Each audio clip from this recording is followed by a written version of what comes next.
اسلامی حکومت تشکیل پانے سے پہلے عرب میں قبیلے کی سرداری کی رسم جاری تھی۔ عرب والے اپنے سرداروں کی اطاعت کرتے تھے۔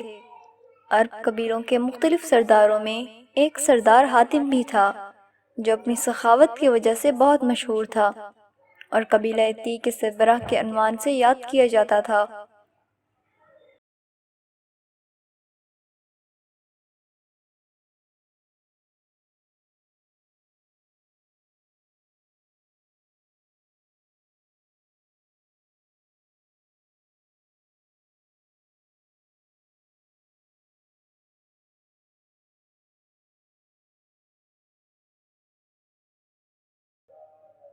حاتم کے بعد اس کا بیٹا عدی اس کا جانشین ہوا۔ قبیلہ تی والوں نے اس کی اطاعت قبول کی۔ عدی سالانہ ہر شخص کی آمدنی کا 1/4 حصہ بطور ٹیکس لیتا تھا۔ عدی کی حکومت رسول اللہ صلی اللہ علیہ وآلہ وسلم کے اسلام پھیلانے تک رہی۔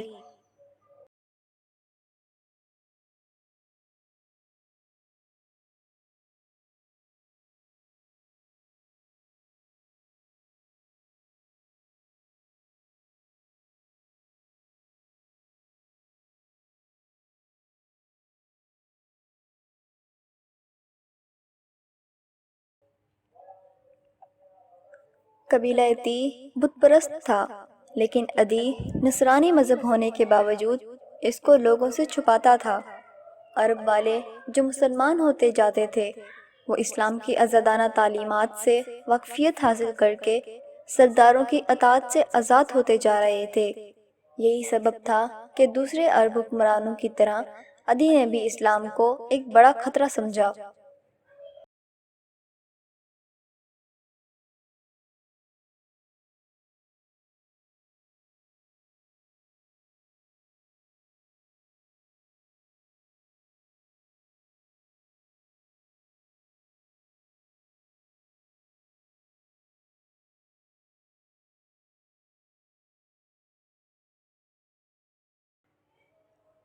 نتیجے میں رسول خدا سے دشمنی بڑھتی، لیکن وہ رسول اللہ صلی اللہ علیہ وآلہ وسلم اور اسلام کا کچھ بھی نہیں کر سکتا تھا، کیونکہ لوگ جوگ در جوگ عاشقانہ طور پر اسلام میں داخل ہونے لگے تھے۔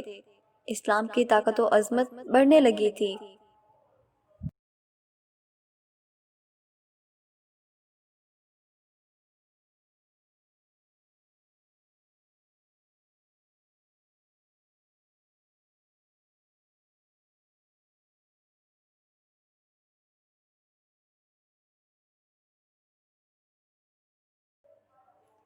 عدی اچھی طرح جانتا تھا کہ ایک دن میرے تخت و حکومت کو الٹ کر دیں گے، اس لیے اپنے خاص غلام کو حکم دیا کہ تیز رفتار اونٹ ہر وقت حاضر رہنا چاہیے، اور جس دن بھی اطلاع ملے کہ اسلامی فوج نزدیک آ گئی ہے فوراً آگاہ کرے۔ ایک دن غلام آیا اور کہا، اسلامی فوج قریب آ گئی ہے۔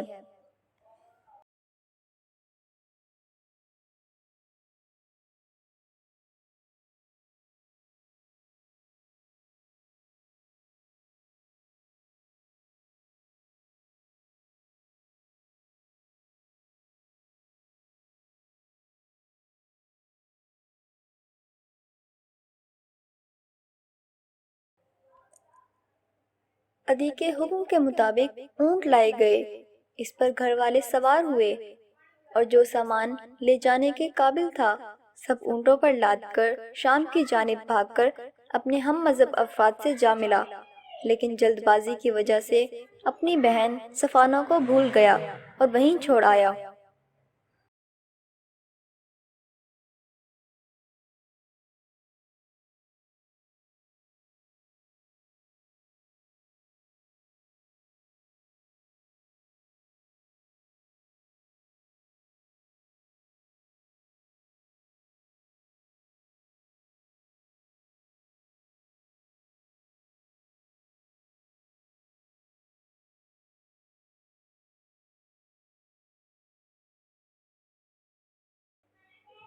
اسلامی فوج جس وقت پہنچی تب عدی بھاگ چکا تھا۔ اس کی بہن صفانہ کو اسیروں کے ساتھ مدینے لے گئے۔ اور عدی کے بھاگنے کی خبر رسول اللہ صلی اللہ علیہ وآلہ وسلم کو دی۔ شہر مدینہ کے باہر ایک احاطہ تھا جس کی 4 دیواری چھوٹی تھی، اسی میں اسیروں کو رکھا گیا۔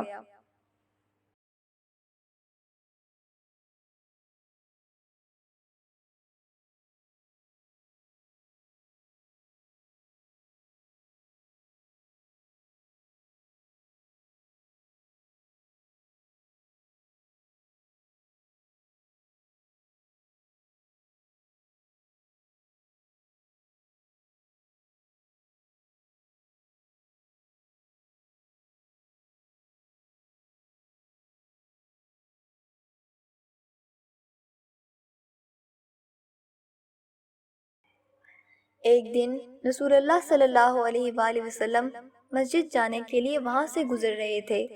صفانہ جو ایک سمجھدار عورت تھی اپنی جگہ سے اٹھی اور کہا، میرے باپ کا سایہ سر سے اٹھ چکا ہے، میرا سرپرست بھی معلوم نہیں کہاں ہے، خدا را مجھ پر احسان کیجیے، خدا آپ پر احسان کرے گا۔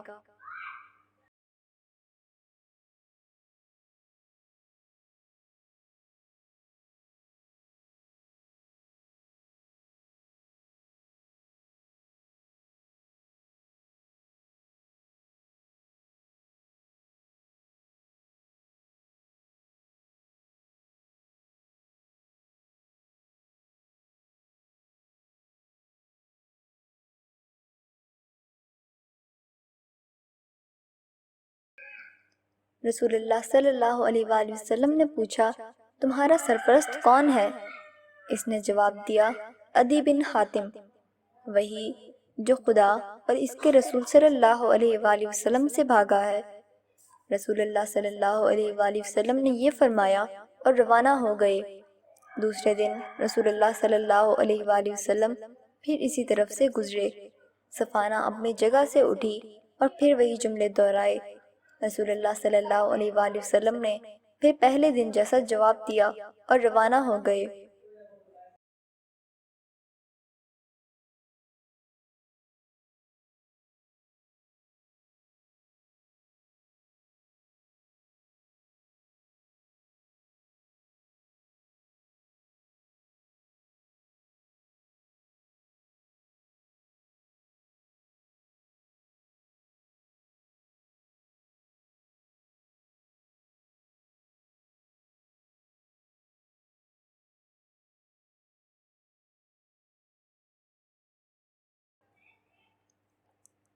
صفانہ کی امید پوری نہ ہوئی۔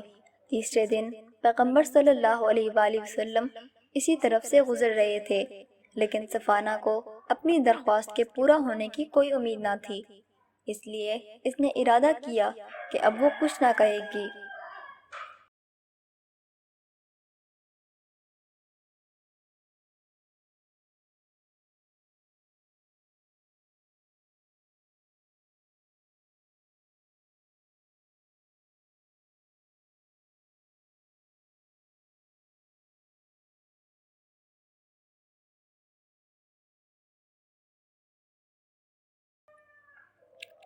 لیکن رسول اللہ صلی اللہ علیہ وآلہ وسلم کے ساتھ ایک شخص چل رہا تھا۔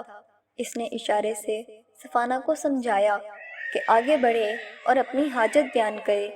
صفانہ آگے بڑھی اور کہا، میرے باپ کا سایہ سر سے اٹھ چکا ہے، میرا سرپرست بھی معلوم نہیں کہاں ہے، خدا را آپ مجھ پر احسان کریں، اللہ آپ پر احسان کرے گا۔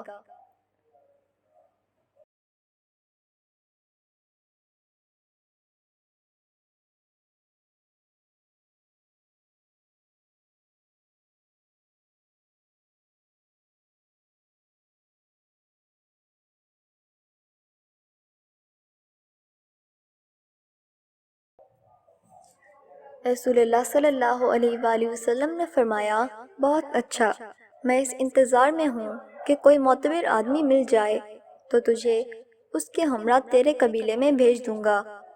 کچھ دنوں بعد صفانہ نے رسول اللہ صلی اللہ علیہ وآلہ وسلم کو اپنے قبیلے کے قابل اعتماد گروہ کے مدینے آنے کی خبر دی اور کہا کہ مجھے ان لوگوں کے ساتھ بھیج دیجیے۔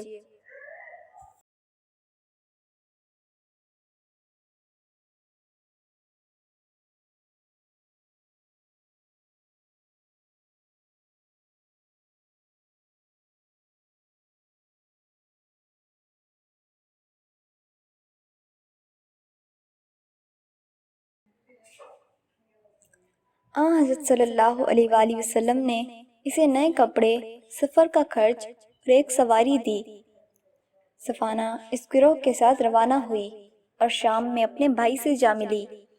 جیسے ہی سفانہ نے عدی کو دیکھا، برا بھلا کہنا شروع کر دیا اور کہا، تم اپنے بیوی بچے تو لے گئے اور مجھے چھوڑ آئے۔ عدی نے سفانہ سے معافی مانگی۔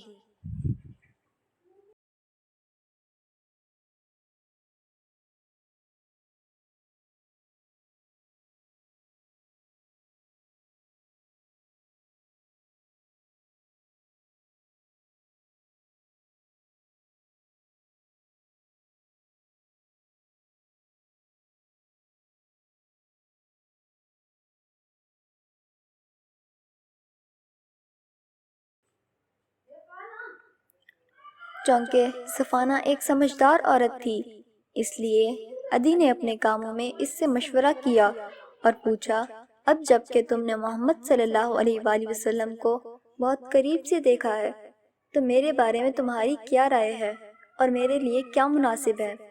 میں ان کے پاس جاؤں اور ان سے ملحق ہو جاؤں یا اسی طرح ان سے کنارہ کشی کرتا رہوں؟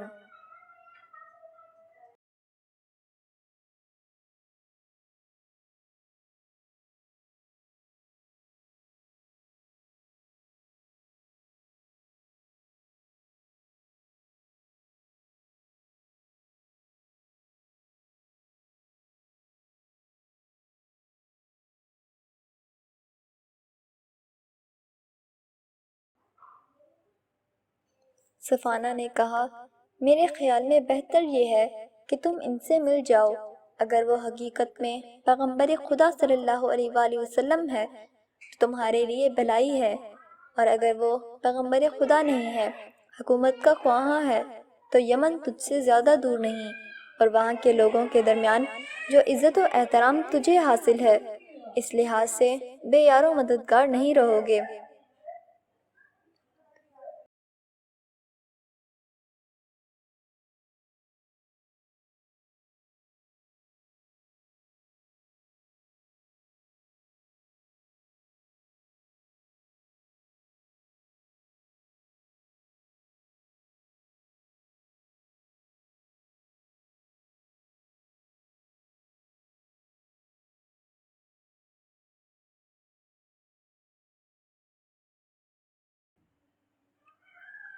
عدی نے اس نظریے کو پسند کیا اور یہ دیکھے کہ کیا وہ واقعی رسول ہیں تاکہ امتی کی طرح ان کی پیروی کرے۔ رسول اللہ صلی اللہ علیہ وآلہ وسلم مسجد مدینہ میں تھے۔ اس وقت عدی وہاں پہنچا اور سلام کیا۔ رسول صلی اللہ علیہ وآلہ وسلم نے پوچھا، تم کون ہو؟ عدی نے کہا، عدی بن حاتم ہوں۔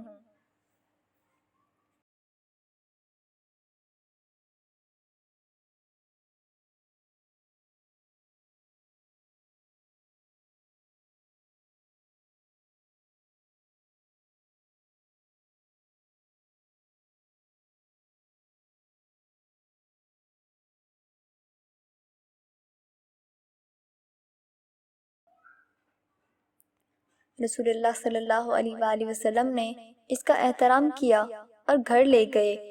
راستے میں جا رہے تھے تو ایک ضعیفہ رسول اللہ صلی اللہ علیہ وآلہ وسلم کے سامنے آئی اور سوال و جواب کرنے لگی، اور دیر تک آپ صلی اللہ علیہ وآلہ وسلم نے اس کے سوالات کا مہربانی کے ساتھ جواب دیتے رہے۔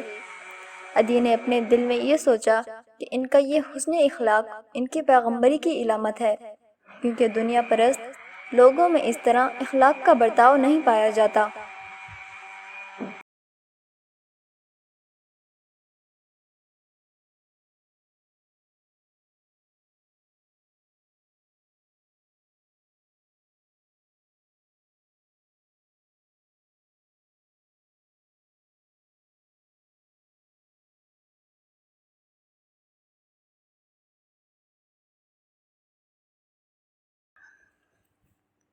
عدی رسول اللہ صلی اللہ علیہ وآلہ وسلم کے گھر میں داخل ہوا اور ان کی زندگی کے معمولی ساز و سامان کو دیکھا۔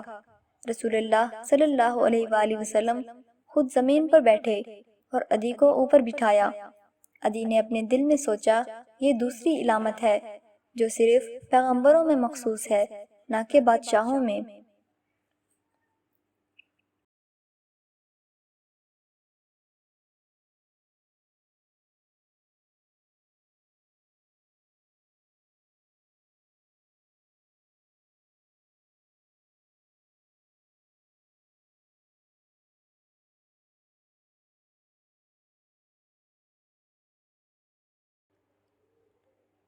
رسول اللہ صلی اللہ علیہ وآلہ وسلم نے عدی سے پوچھا کہ تمہارا مذہب نصرانی نہیں تھا، پھر کس لیے اور کس بنیاد پر لوگوں کی آمدنی کا 1/4 حصہ لیتا تھا؟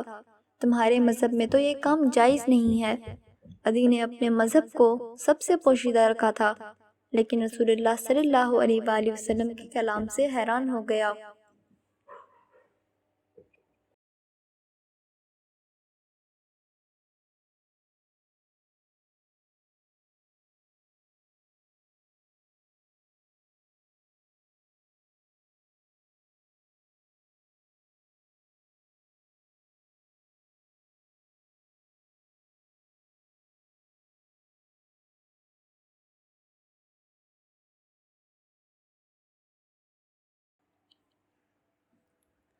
یہ سوچا کہ یہ تیسری علامت ہے کہ یہ پیغمبر ہے۔ اس کے بعد رسول اللہ صلی اللہ علیہ وآلہ وسلم نے عدی سے فرمایا، تم آج مسلمانوں کو فقیری میں دیکھ رہے ہو۔ آج دشمنوں نے مسلمانوں کو گھیر رکھا ہے، یہاں تک کہ ان کی جان اور مال بھی محفوظ نہیں ہے، اور یہ بھی دیکھ رہے ہو کہ حکومت و اقتدار دوسروں کے ہاتھ میں ہے۔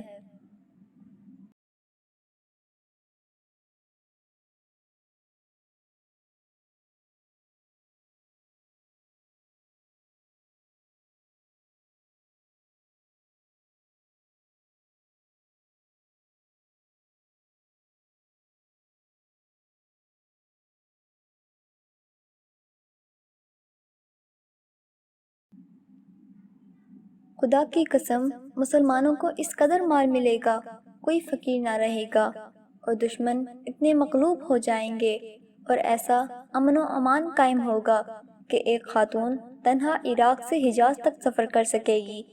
جلد ہی بابل کے سفید محل مسلمانوں کے قبضے میں ہوں گے۔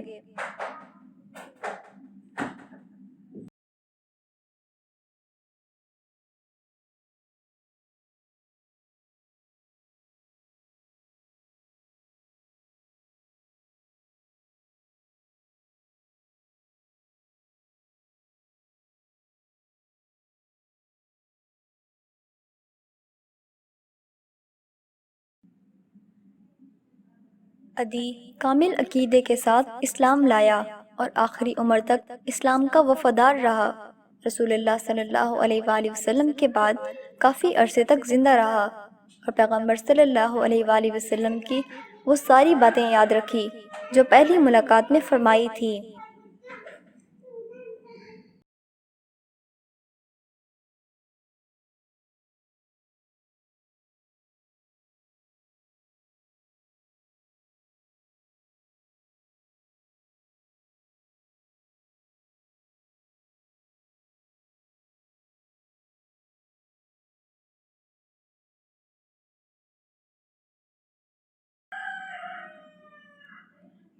وہ کہتے ہیں، میں نے اپنی زندگی میں ہی دیکھ لیا کہ سرزمین بابل مسلمانوں کے قبضے میں آ گئی، اور امن و امان ایسا تھا کہ ایک عورت عراق سے حجاز تک تنہا سفر کر سکتی تھی اور کوئی خطرہ نہیں تھا۔